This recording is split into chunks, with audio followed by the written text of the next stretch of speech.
The crystal chandelier cast delicate shadows across the white tablecloths of Magnolia's tea house, nestled in New Orleans' prestigious garden district. On this humid Thursday evening, the establishment buzzed with its usual clientele: oil executives, political families, and old-money socialites who treated the place like their private club. Dr.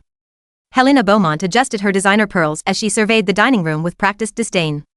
The 52-year-old cardiac surgeon had built her reputation on precision, control, and maintaining her family's three-generation legacy in Louisiana high society. Beside her sat her husband Richard, a federal judge whose quiet demeanor had learned to navigate Helena's tempestuous moods over their 15-year marriage. Their 10-year-old son Marcus sat silently, methodically arranging his silverware into perfect parallel lines. The boy hadn't uttered a single word since witnessing a violent carjacking outside their mansion 8 months ago. Despite countless therapy sessions costing thousands of dollars, Marcus remained locked in his silent world. "Excuse me, would you like to see tonight's dessert menu?" The voice belonged to Sophia Reyes, a 28-year-old server whose gentle Mexican accent carried warmth that seemed to fill the space around their table.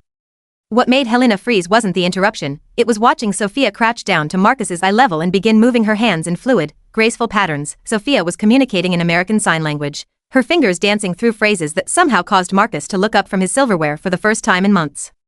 A tiny smile flickered across his face as he attempted to mirror one of her simple gestures.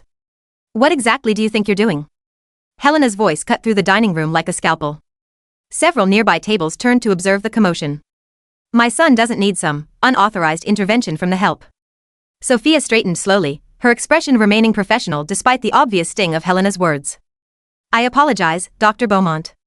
I noticed your son seemed interested in communication, and I thought you thought wrong." Helena rose from her chair, her voice escalating with each word. "Marcus is under the care of specialists at Tulane Medical Center. He doesn't need amateur theatrics from someone who probably learned sign language from YouTube videos." The accusation hung in the air like smoke. Other diners had stopped eating entirely, some discreetly recording with their phones while others whispered behind cupped hands. Richard placed a restraining hand on his wife's arm, but she shrugged it off violently. "Helena, please," Richard murmured, glancing nervously around the room. As a federal judge, he understood exactly how damaging this public display could become if it reached the wrong media outlets. "Perhaps we could discuss this more privately." "Privately?" Helena's laugh was sharp and bitter. "I want everyone here to witness this. Where is the manager? I demand to know what kind of establishment allows untrained staff to experiment on vulnerable children." Marcus, who had been silent for 8 months, suddenly found his voice. "She was being nice to me, Mom." The words were barely above a whisper, but they might as well have been shouted through a megaphone. The entire restaurant fell into stunned silence. Richard dropped his wine glass, the crystal shattering against the hardwood floor. Helena stood frozen, her mouth open in shock. Sophia smiled gently at Marcus, as if she had been expecting this moment all along. She had been expecting it, because during her 3 years working at Magnolia's, she had been carefully studying, documenting, and preparing for exactly this kind of confrontation. What the Garden District elite didn't know was that Sophia Reyes held a master's degree in social work from LSU and had been conducting an undercover investigation into discriminatory practices at exclusive establishments throughout New Orleans. The small recording device tucked into her apron had been capturing conversations for months, conversations where Louisiana's powerful families revealed their true attitudes about race, class, and disability. "Marcus, sweetheart," Helena's tone shifted to artificial sweetness as she knelt beside her son's chair. "Mommy is just concerned about you. These people don't understand your special needs like we do." But Marcus was looking at Sophia with clear, intelligent eyes. "I'm not broken, Mom. I just didn't want to talk because people shout too much." The irony wasn't lost on anyone present. Helena had spent the last several minutes shouting in a crowded restaurant, exactly the kind of behavior that had traumatized Marcus in the first place. Over the following 3 weeks, life at Magnolia's tea house continued with a deceptive normalcy. Helena returned to her regular table twice weekly, acting as though nothing had happened. Richard resumed his business dinners there, and Marcus had transformed completely. The boy now carried a small notebook where he practiced signs Sophia had taught him during brief interactions. He smiled openly, asked questions about the food and whispered conversations, and for the first time since the carjacking, seemed genuinely engaged with the world around him.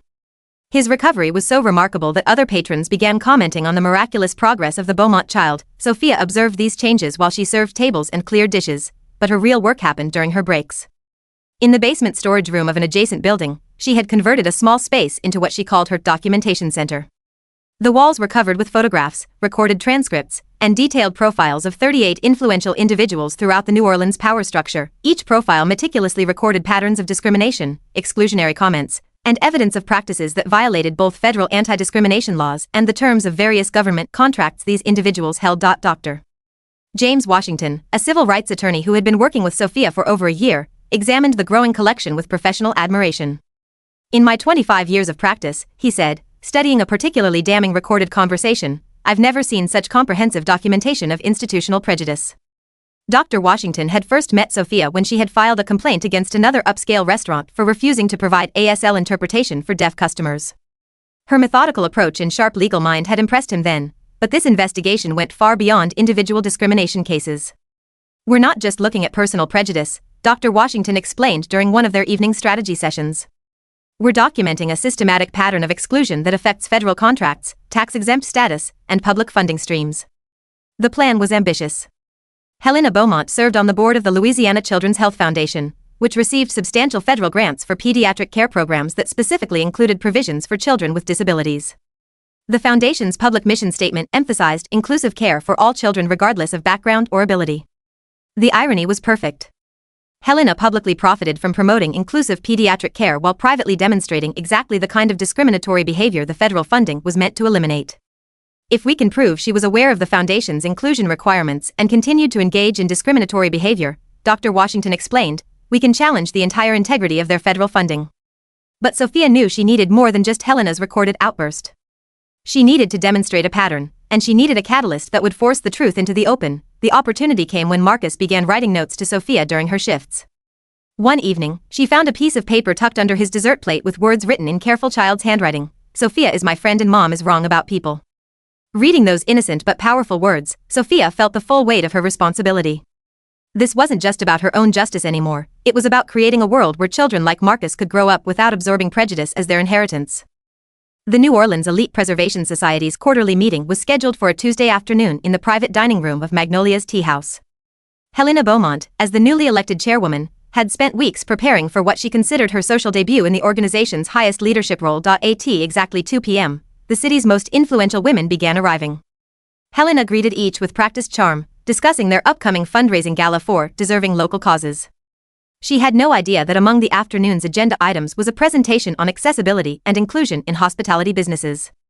"Before we begin today's business," announced Margaret Thibodeau, the Society's founding member, "we have a special presentation from an expert on institutional discrimination and inclusive practices."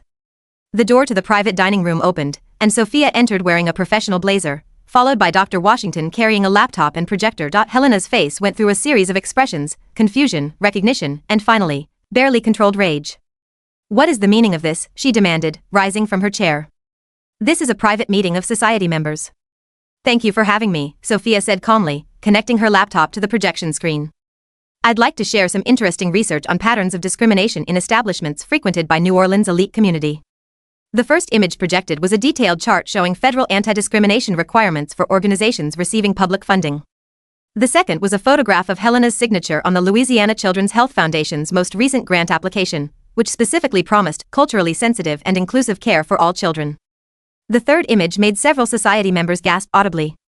It was a transcript of Helena's recorded phone conversation from the previous week, where she had instructed Marcus's private school headmaster to monitor inappropriate influences on her son. Helena's voice echoed through the room from the hidden recording. "We need to ensure Marcus understands the difference between temporary charity work and relationships appropriate for his social position. These service-class people shouldn't be getting ideas above their station." The expressions around the table shifted dramatically. Margaret Thibodeau, whose own family had immigrated from Haiti 2 generations earlier, looked particularly disturbed. Other members began whispering among themselves, clearly uncomfortable with what they were hearing. Furthermore, Sophia continued, "We have documented evidence of systematic exclusionary practices that directly violate the terms of multiple federal contracts and tax-exempt charitable statuses held by members of this organization." She clicked to the next slide, which showed a network diagram connecting various society members to discriminatory incidents, all meticulously documented over the previous 3 years. Helena tried to interrupt, but Dr. Washington raised his hand. "We also have a very special witness who would like to address the group."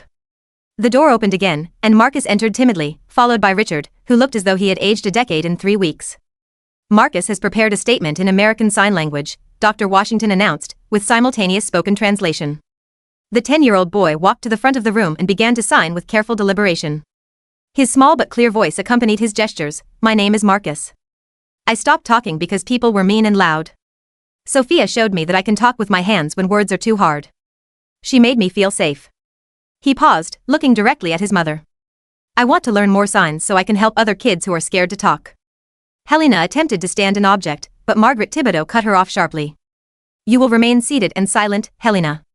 This child has more moral authority in his little finger than you've demonstrated in this entire investigation. Dr. Washington then presented the final component of their case, a federal complaint filed with the Department of Justice, requesting investigation into discriminatory practices at establishments and organizations that received tax benefits while claiming to promote diversity and inclusion. We have affidavits from 47 community members documenting systematic exclusion based on race, disability status, economic background, and national origin, he announced. Each incident involves individuals who hold federal contracts or tax-exempt status based on their supposed commitment to inclusive practices. Helena looked around the room, seeing faces that had once regarded her with respect now viewing her with undisguised disgust. Margaret Thibodeau stood slowly, her voice carrying the authority of someone who had fought discrimination her entire life. Helena Beaumont, you are hereby removed from the chairmanship of this organization and expelled from membership. Your behavior is not only morally reprehensible but potentially criminal under federal anti-discrimination statutes. The meeting dissolved into chaos as Helena gathered her purse and stormed toward the door, Richard trailing behind her with Marcus. But as they reached the threshold, Marcus broke away from his parents and ran back to Sophia, wrapping his arms around her waist in a fierce hug. Thank you for teaching me that different isn't bad, he whispered loud enough for everyone to hear, and the months that followed, the ripple effects of that afternoon transformed not just individual lives, but the entire social structure of New Orleans' elite community. Sophia accepted a position as Director of Inclusion and Community Outreach for the newly reformed Louisiana Children's Health Foundation, with a salary that reflected her expertise and the critical importance of her work. The sign language program she implemented at Magnolia's Tea House became so popular that the waiting list extended for months. Marcus, now 11, was not only fluent in ASL but spent his weekends helping teach other children at the community center Sophia had helped establish. His natural empathy and leadership abilities made him a bridge between communities that had previously existed in separate worlds. Richard, forced to confront his own complicity in Helena's discriminatory behavior, used his position on the federal bench to become an advocate for inclusive practices in Louisiana's court system. He had learned the difference between performative diversity and genuine justice through the painful process of nearly losing his son's respect. Helena faced a dramatically different future. After being removed from every board and committee she had once chaired, she attempted to rebuild her reputation in Houston. But in an age of social media and instant information, her documented discrimination followed her like a persistent shadow. Every attempt to join new professional organizations was quietly thwarted when background checks revealed her role in the New Orleans discrimination case. The medical community, in particular, took a dim view of a physician who had publicly demonstrated prejudice against disabled individuals. Meanwhile, Marcus thrived in his new school, where inclusion programs had become part of the standard curriculum. He often brought deaf classmates to visit Magnolia's, creating natural connections between communities that had previously lived in isolation from each other. His teacher regularly commented on his exceptional leadership abilities and profound empathy. Marcus has an unusual gift for making everyone feel valued, the principal observed during a parent conference with Richard. He doesn't see differences as obstacles to overcome, but as opportunities to learn. The federal investigation triggered by Sophia's documentation led to policy changes throughout Louisiana's hospitality and service industries.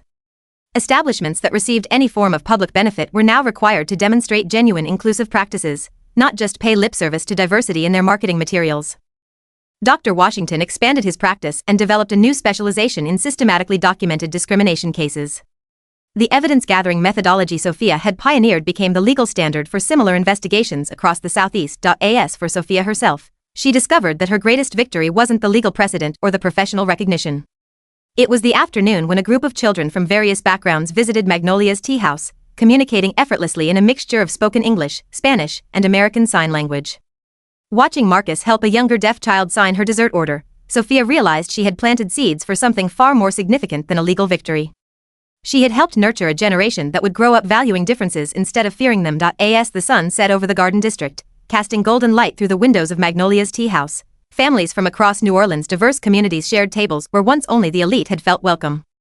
Conversations flowed in multiple languages, including the visual poetry of sign language, creating a rich tapestry of human connection. The sweet victory wasn't in destroying those who had caused harm, but in building something so beautiful and inclusive that their prejudices became irrelevant. True justice doesn't just punish discrimination, it creates spaces where discrimination becomes impossible to sustain.